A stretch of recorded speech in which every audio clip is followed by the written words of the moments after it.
नमस्कार मित्रांनो ठरलं तर मग मालिकेच्या आजच्या भागामध्ये सुरुवातीला अर्जुन सर्व सुभेदार मंडळींना दुतोंडी म्हणतो, कारण एकीकडे ते सायलीला सून म्हणून मानत नसतात, पण दुसरीकडे सायलीने तन्वीशी चांगलं वागावं अशी त्यांची अपेक्षा असते.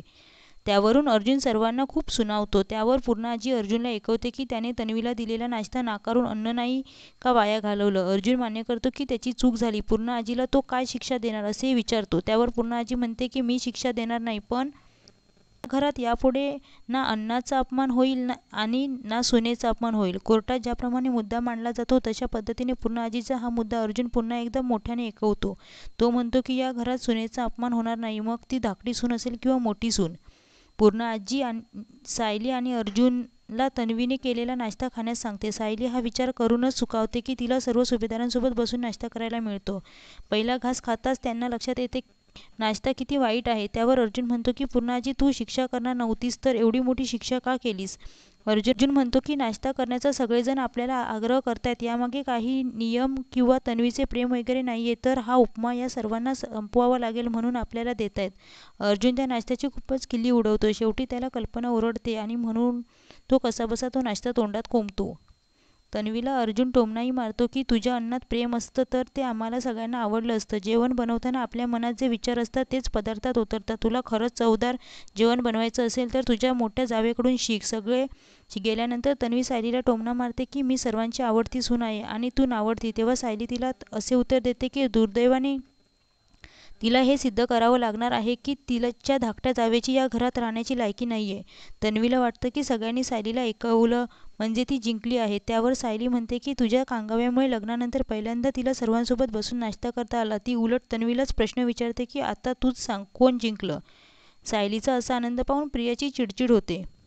दुसरीकडे सायलीला तिच्या खोलीमध्ये त्या स्कार्फचे बिल सापडते जो त्यांनी ब्युटिकमधून खरेदी केलेला असतो. हे तेच ब्युटिक आहे ज्याचं व्हिजिटिंग कार्ड अर्जुनला आश्रमात जिथे खून झाला तिथे सापडलं होतं आणि ते साक्षीचे असल्याचा दोघांना संशय आहे. त्या बिलावरून त्यांना सुचतं की त्या बिलाची कॉपी त्या ब्युटिकमध्ये नक्की असणार. त्या अर्थी साक्षीने केलेल्या शॉपिंगच्या बिलाची डुप्लिकेट कॉपी देखील त्या ब्युटिकमध्ये असू शकते, ज्यावरून हे सिद्ध करता येईल की साक्षी वरचेवर त्या दुकानात जायची. सायली आणि अर्जुन त्या ब्युटिकमध्ये लपून जाण्याचं ठरवतात.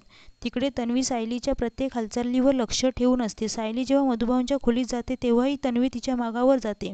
मधुभाऊ तन्वीने अश्विनशी केलेल्या लग्नाविषयी नाराजी व्यक्त करतात. तिच्यावर संस्कार करण्यात कमी पडलो असंही ते म्हणतात.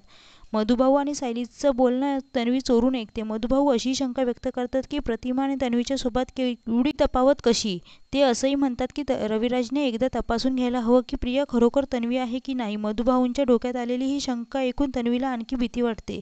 तिला भीती वाटू लागते की तिच्या गळ्यातील लॉकेट जर त्याने ओळखलं आणि म्हटलं की ते सायलीचं आहे तर ती खोटी तन्वी असल्याचं भांडं कोणत्याही क्षणी फुटेल. तेव्हा सायली म्हणते की रविराज काकांनी DNA टेस्ट नंतरच तिचा स्वीकार केला होता. त्यावेळी बोलताना सायली मधुभाऊंच्या केसविषयी बोलते. ती सांगते की अर्जुनच्या हातात नवीन पुरावे लागले आहेत.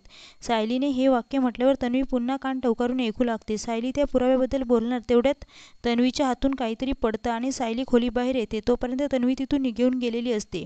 तर साक्षीला सोडवण्यासाठी मैपत आणि नागराज यांचे प्लॅन सुरू असतात. अजूनही मैपतच्या डोक्यात मधुभाऊला मारण्याचे विचार असतात. तेव्हा नागराज त्याला सल्ला देतो की हत्यार नाही, डोकं चालवायला हवं. तेवढ्यात मैपतच्या घरी काम करणाऱ्या मोलकरणीला मधुभाऊंनी सही केलेली आत्महत्येची खोटी चिठ्ठी सापडते. तिला तो नेमका कागद कसला आहे ते समजत नाही, म्हणून ती तिथेच असलेल्या एका फाईलमध्ये तो कागद ठेवून देते.